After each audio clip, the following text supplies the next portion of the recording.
Good morning. Good, nice, very nice. I'm Stuart Rabinowitz, and I have the honor of serving as president of this terrific university. And it is our pleasure to welcome every one of you to our campus this morning for an event that I am extremely proud to say marks the third time that our dynamic new governor, the Honorable Andrew Cuomo, has come to Hofstra during the past year.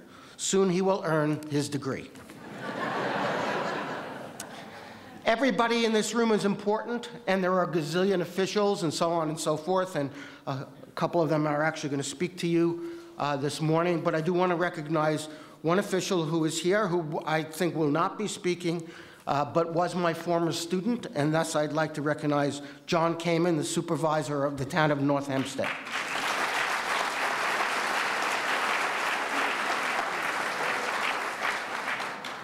If I missed you, please don't be angry at Hofstra. As I said at the beginning, this is the third time that we've had the privilege of welcoming Governor Cuomo to our campus. The first time, as most of you will recall, he was the Attorney General of the state of New York and a candidate for the governorship, and he participated in the gubernatorial debate held at Hofstra last October. Remarkably, despite the general chaotic din of 7 candidates and over the noise of Jimmy McMillan, the governor, by the way, he is doing commercials for a South Jersey car dealership now, Jimmy, in case you didn't know. But in any event, the governor-to-be clearly articulated his platform to the people of the state of New York. He made it clear and concise, and we knew where he stood. Then this February, after a landslide election victory, the governor came back to our community to explain the implementations of one of his most important campaign promises, a new approach to the state budget and the budgeting process. And now he's back today for his People First tour to talk about his agenda and priorities for the remainder of the legislative session.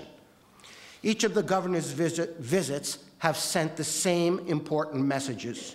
First, the governor is genuinely committed to engaging the electorate in an honest and an open dialogue about the direction of New York State. And secondly, the governor keeps his promises.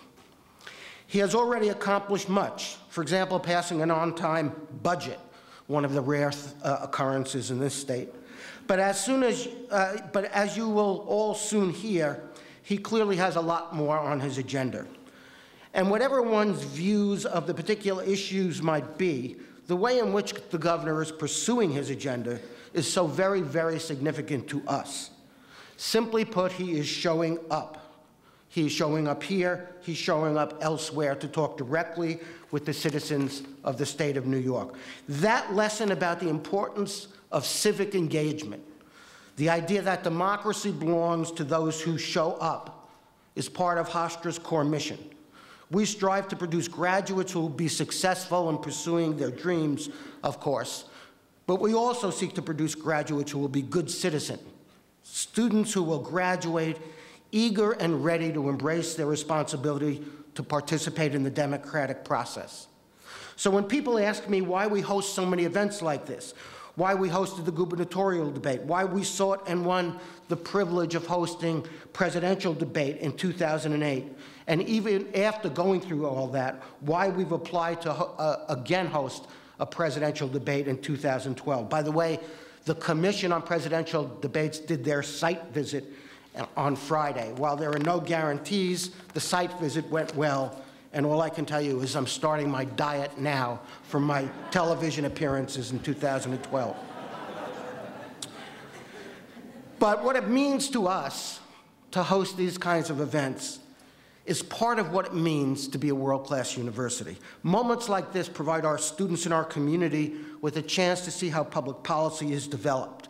And moments like this call us to action, to exercise our right to participate in our government. Now it's my pleasure to introduce a good friend and a man who embodies the best principles of civic engagement. He has been a very successful leader of the village of Hempstead, with many, many positive accomplishments. Just to name a couple, He took the village from a $6.5 million deficit to a $12 million surplus, and from a bond rating that was just above junk status to an A rating now. He's a person of impeccable integrity, and he has a bold vision for revitalizing the downtown area of the village of Hempstead. He's a great neighbor and a great friend of Hofstra, Hempstead Village Mayor Wayne Hall.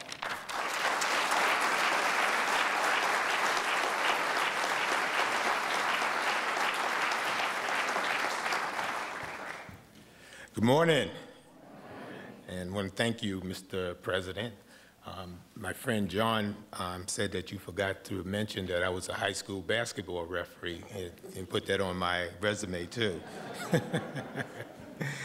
I want to welcome the Governor Cuomo to Nassau County again, and to the village of Hempstead, where Hofstra is located. It is my pleasure to be with you here today, Mr. Governor. I would like to thank our special guests for joining us. Governor Cuomo is here to present his goals for the rest of the legislative session as part of his campaign to include New Yorkers in their government.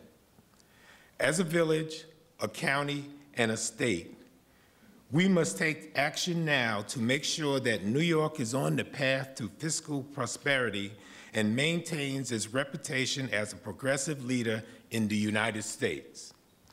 Governor Cuomo is working for us, and it's time that the legislature follows his lead. And I'm glad the governor is here in Hempstead and Nassau County to lay out his agenda. And now it is my pleasure to introduce our great county executive, Edward Mangano. Thank you.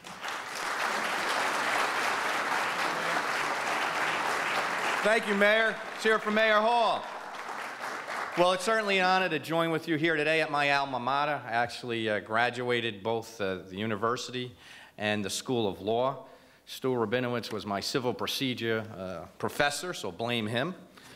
But it's certainly an honor to join with you to introduce our great governor. I had the opportunity to spend some time with our governor when he was Attorney General. I was county executive. We worked together on many initiatives. And then I had the proud honor to join with him on the campaign trail and support the property tax cap. Here in Nassau County, it could not be highlighted any greater, as our county is the highest property tax county in the nation. So we need reform, Governor. And the governor is blazing a trail of reform. He understands high property taxes kill jobs. He has that reflected in his budget. He's a job creator, and we work together on those initiatives. So I am proud that he introduced a budget, a bold budget, that closed New York's $10 billion deficit without adding any new taxes. Let's hear it for that.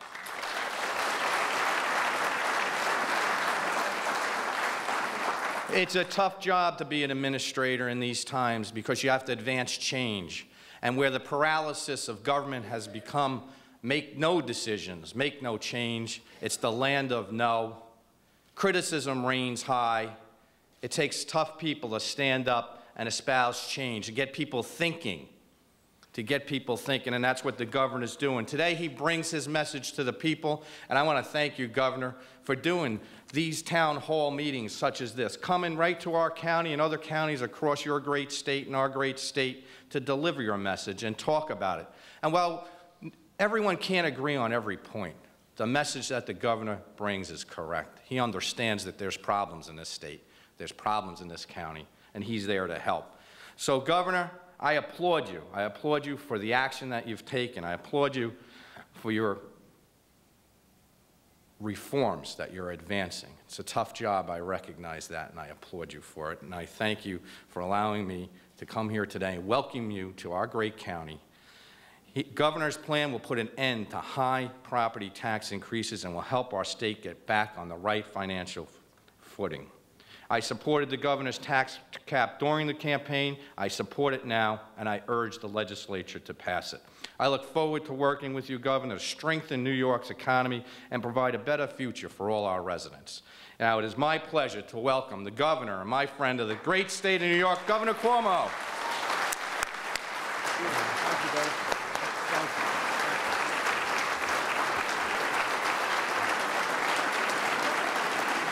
Thank you. Thank you. Good morning, Hofstra. Oh, it is a good morning, huh? We had our Wheaties this morning. First, to Mayor Hall, who's doing a great job. It's a pleasure to be with you. Let's give him a big round of applause.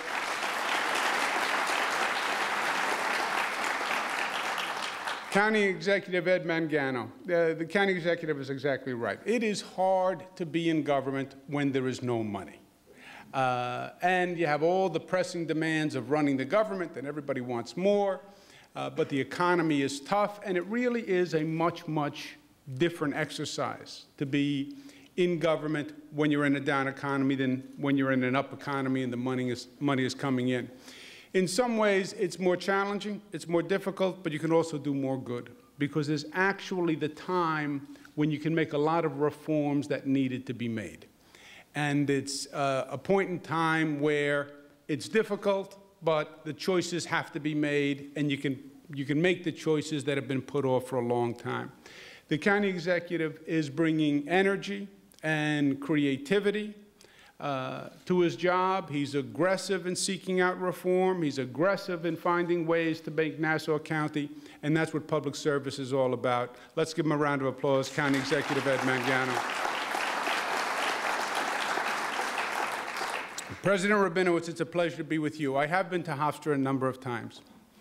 I was waiting for the honorary degree, by the way. How many times do I have to come before I get an honorary degree? Next one. 4 is the charm. I had my big debate at Hofstra, my gubernatorial debate. It was a high-pressure, high-stress moment for me, showing up at the debate. The winner of the debate was Jimmy McMillan, because the only thing people remember from that debate is the rent is too damn high. So he communicated most effectively. Can anyone remember anything that I said in the debate? No. Does everyone remember the rent is too damn high? Yes. Jimmy McMillan won the debate, but I won the election.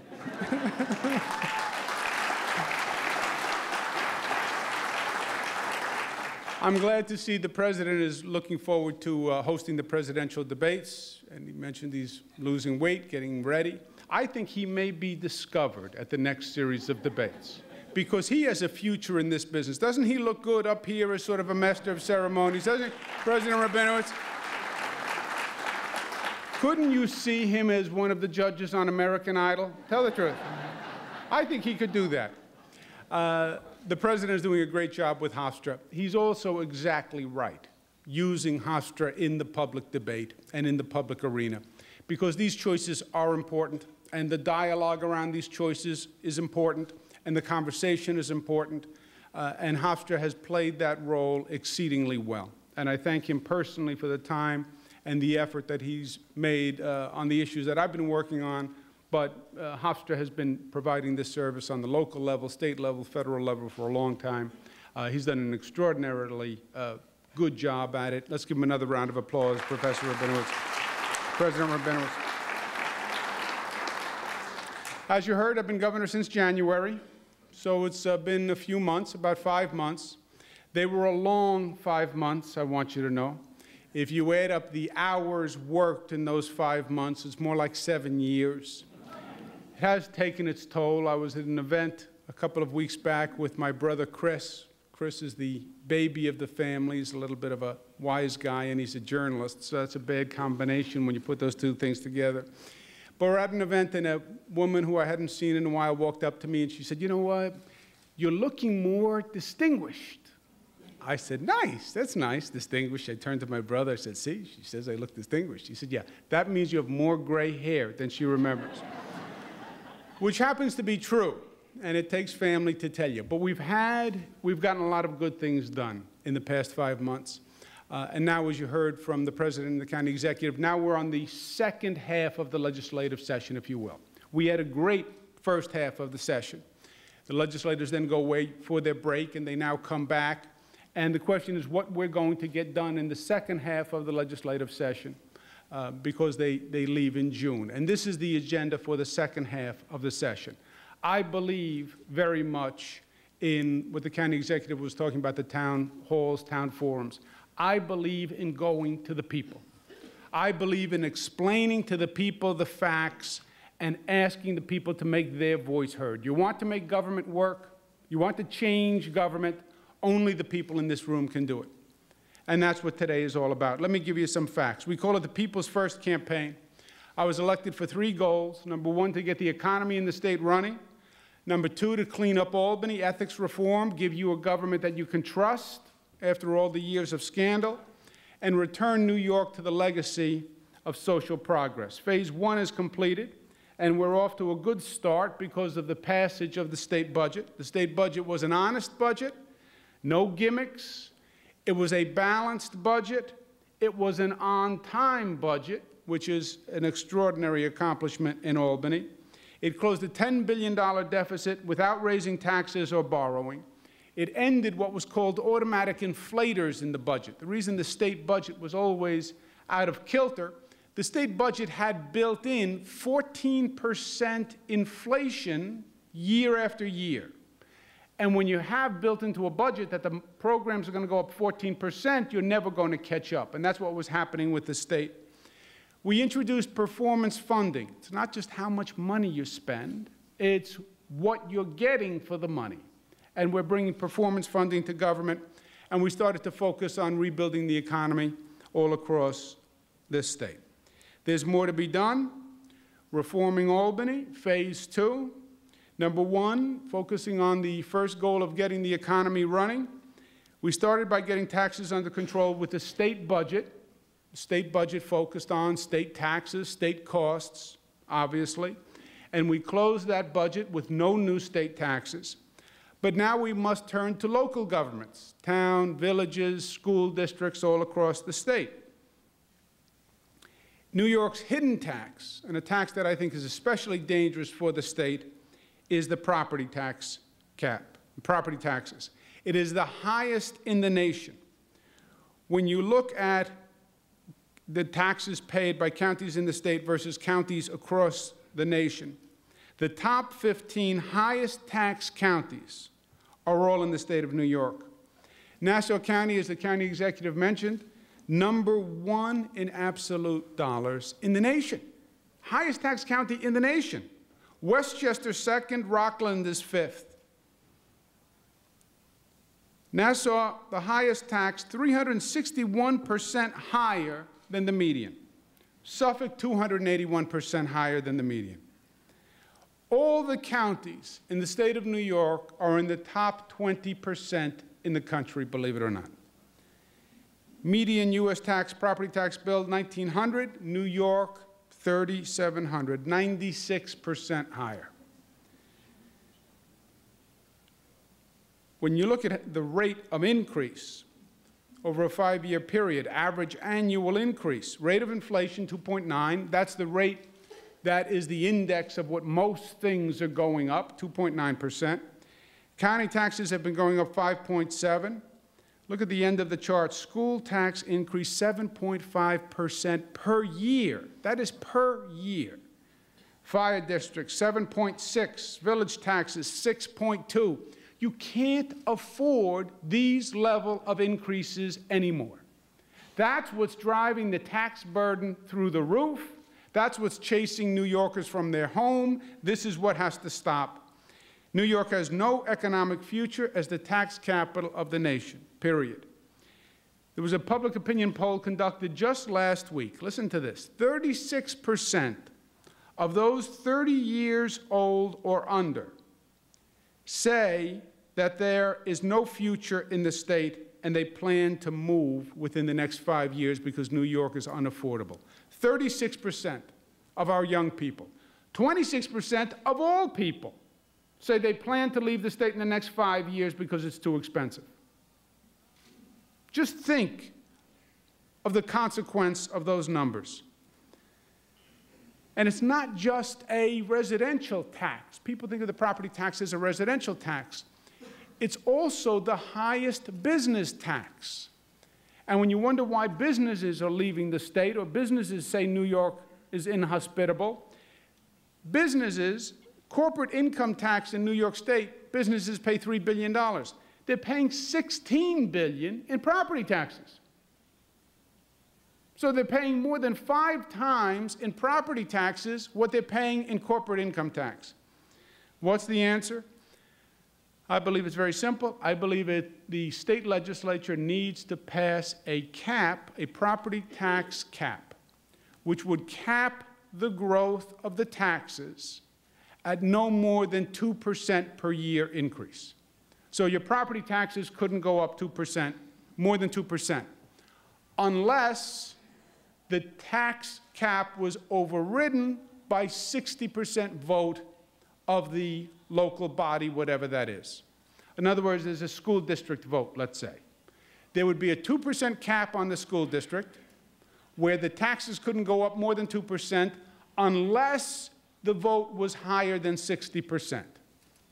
Well, why don't you make the vote 50%? And if it's over 50, no, I want it over 60. Why?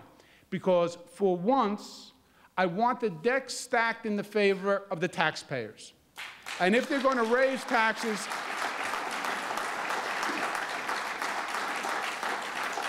if you want to exceed the cap and you want an increase of more than 2%, then you should get more than a 60% vote or 60% of the local legislative body. This idea is not new. Massachusetts did this with great success. Massachusetts enacted a tax cap in 1980. It was the second most taxed state in the nation. Remember, Massachusetts used to be called Tax-achusetts? Second highest tax in the tax state in the nation. Today, Massachusetts is 23rd in the nation. We need fiscal discipline, and we also need a new attitude. It's not just how much money government spends. It's what government is doing with that money. Only in government is there this mentality that the more we spend, the better. Life doesn't work that way. It doesn't work that way in your home. It's not you just don't spend more money, let me pay more money for a service or for a product. That doesn't mean you're necessarily getting better. You shop. You want to know the results. You want to know the performance. You want an economy. You want an efficiency. Only government thinks, let me spend more money and that'll be better. It's not necessarily better. And government never looks at the performance and never looks at the results. That has to change. Education is important. We spend more money in education than any state in the nation. More money per pupil than any state in the nation. We're number 34 in terms of results. But we keep spending more money, more money, more money. Well, the performance is no good. Spend more money. No, that's not the answer. Find out why you're not performing. Find out why you're not achieving. Don't just spend more money for the sake of spending more money.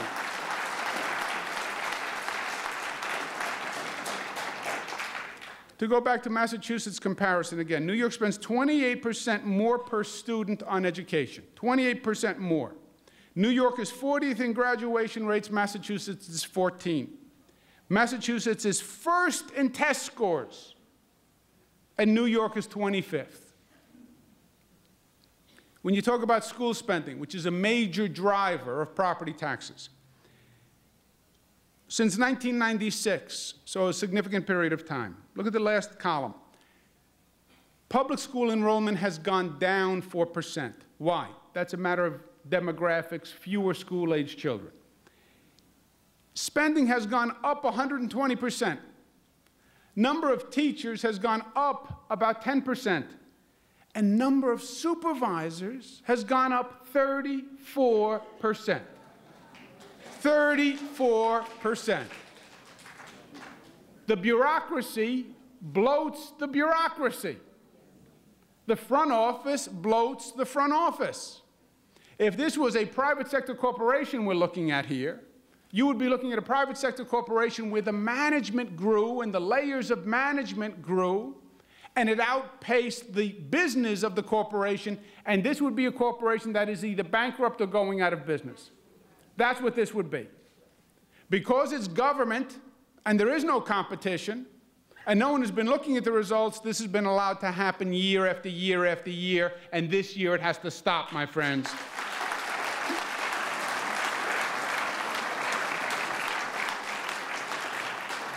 To go with the property tax cap, we need something called mandate relief. Mandate relief is reducing the number of burdens the state poses on local governments. John Kamen will talk to you about chapter and verse about this, and he's right.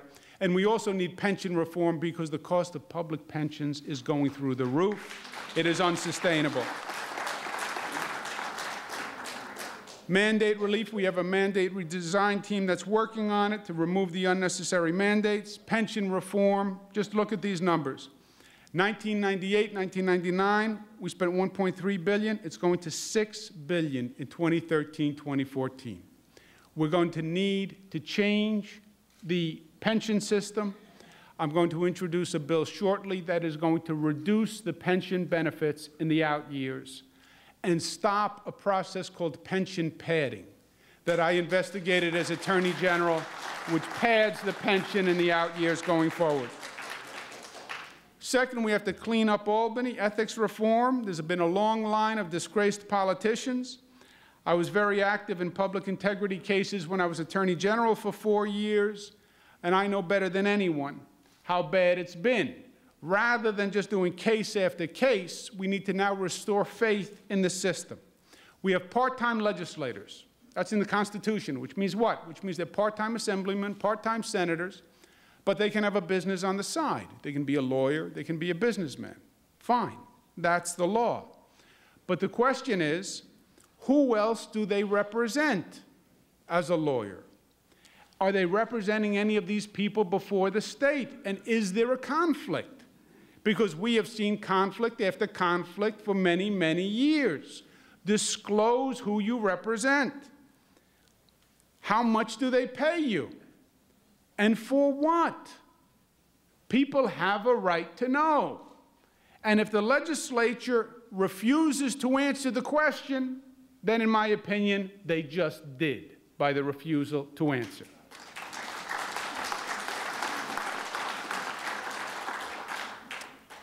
I proposed ethics reform, and the position of the legislature is they don't need ethics reform because they have their own legislative ethics committee, and that they can police and monitor themselves. Since 2007, the Legislative Ethics Committee has never taken a real action.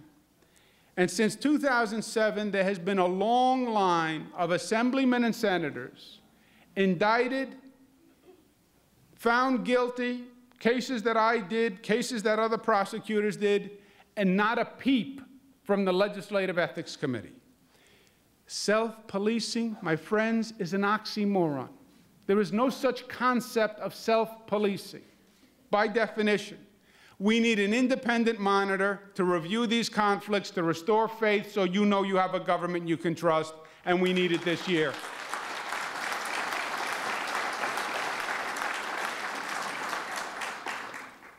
New York, for many, many years, was the home of social progress in this nation. New York really did make the first progressive steps, and then the other states followed us. When you look at the great progressive movements, most of them started here in the state of New York. The environmental movement started on the Storm King crisis on the Hudson River, formed an environmental community that then went across the country. Women's rights movement, Seneca Falls, workers' rights movement after the Triangle factory fire. There is a civil rights issue, I believe, that is on the agenda today, and that is marriage equality.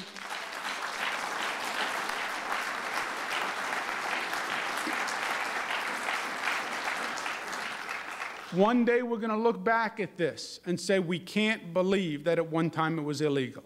Remember, at one time, it was illegal in some states for blacks and whites to marry each other.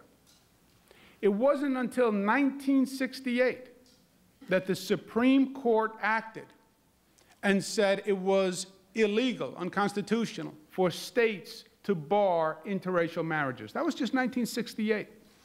I believe this is going to be a similar situation. Right now, other states have been leading the way. Massachusetts, Connecticut, Iowa, Vermont, New Hampshire, all passed marriage equality. It's time New York catches up. Equality for all New Yorkers. Let's pass marriage equality.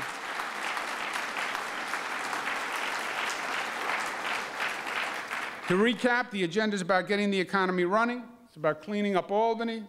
It's about social progress. Now is the time to do it. June 20th is D-Day. It's the last day of the legislative session. It's when the legislators leave. We need to get it done by then. My message to you is tell your legislators either pass these bills or don't come home. Sometimes it's that simple.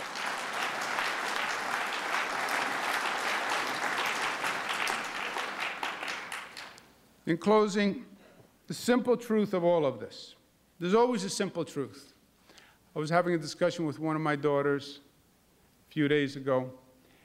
On the telephone, she's at school. She's in high school. And she was starting to explain to me a situation. And she was taking one set of courses with one set of friends. And then there was another set of friends. And they were upset that she was taking courses with the other friends. And she's trying to explain this to me. And then she said, you know what? You know, Dad, you wouldn't understand. It's too complicated. You know, she's 16 and I'm the simpleton, you see. I'm just, because I only deal with simple things, because I have a simple mind. But I said to her, you know, Mariah, maybe I don't understand about your friends and the courses and the great social dynamic that is at work in these high school classes. But I said, you know, forget all the specifics. There is always a fundamental truth to a situation. There's always a right and a wrong. There's always a principle at stake. And the trick is to find that principle and to find the right. And if you listen, you will hear it. Sometimes it doesn't come from your mind. Sometimes it comes from your heart. Sometimes it comes from your gut. But there's always a fundamental truth. Here we're talking about complex issues, but there is a fundamental, simple truth to all of this. This ethics issue, it comes down to trust. That's what it comes down to. These are your elected officials. This is your government. You don't trust this state government anymore. Why? Because there's been year after year after scandal after scandal. You've opened the newspaper every day for the past 5, 6, 7 years, and another assemblyman, another senator, another politician getting into trouble. And we've lost the trust of the people. And government doesn't work without trust. No relationship works without trust. I don't care what the relationship is.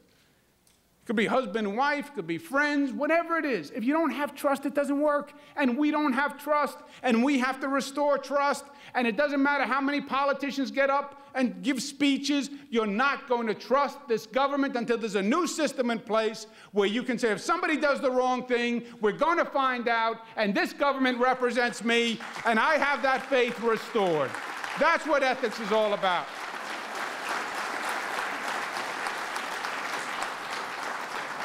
The property tax cap is about respect. It's about respect for the taxpayer. It's about respect for their situation. It's about respect for their tax dollar. How dare you ask the taxpayers of this state for a 7% increase every year, 14% increase every year? Where is the taxpayer supposed to get that money? Where in that taxpayer's life are they getting increases of 7%, 10%, 14%? Is their income going up 7%? Is their house value going up 7%? Is their bank account going up 7%? Well, where are they supposed to get the money? So cap it and live within your means, government, just like every New Yorker has to live within their means. And that's a matter of respect.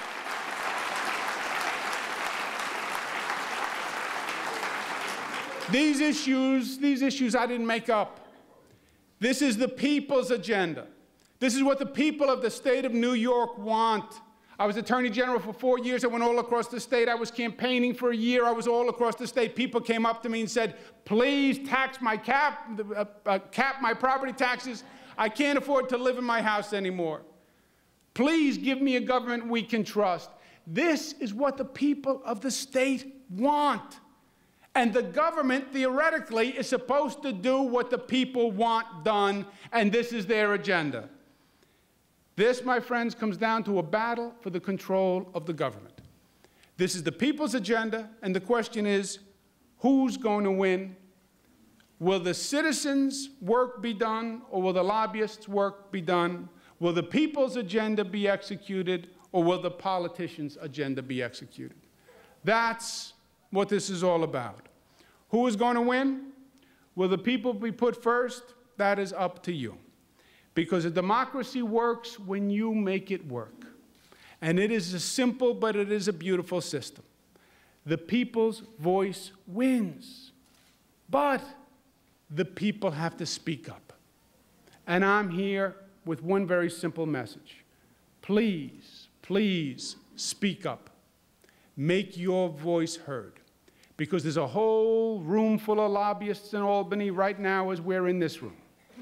And the lobbyists are walking the hallways. And the lobbyists are pigeonholing the politicians.